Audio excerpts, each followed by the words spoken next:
My horing is hoog in die Here. My mond is wyd oop oor my vyande, want ek verheug my in U verlossing. Niemand is heilig soos die Here nie, ja. Daar is niemand buiten U en daar is geen rots soos onse God nie.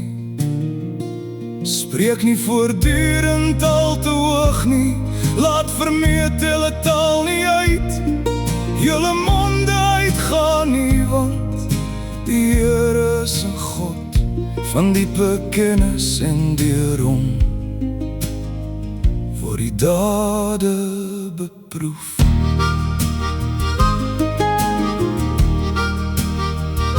Die boog van die helde is verbreek, maar die wat gestruikel het, is met krag omgord. Die wat versadig was, het hulle vir brood verhuur, maar die wat honger gehad het, rus. Selfs die onvrugbare het 7 gebaar, maar sy wat ryk aan kinders was, het verwelk. Die Here maak dood en maak lewend, hy laat neerdal in die doderyk en laat daaruit opkom. Die Here maak arm en maak ryk, hy verneder, ook verhoog hy. Hy rig die gering op by die stof, uit die as hoop, verhef hy die behoeftige, om hulle te laat sit by die vorste en hulle erestoel te laat erf.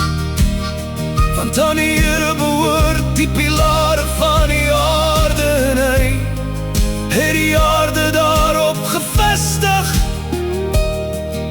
Die voete van sy gunsgenote bewaar hy, maar die goddelose mense kom om in die duisternis, want 'n mens oorwin nie deur krag nie.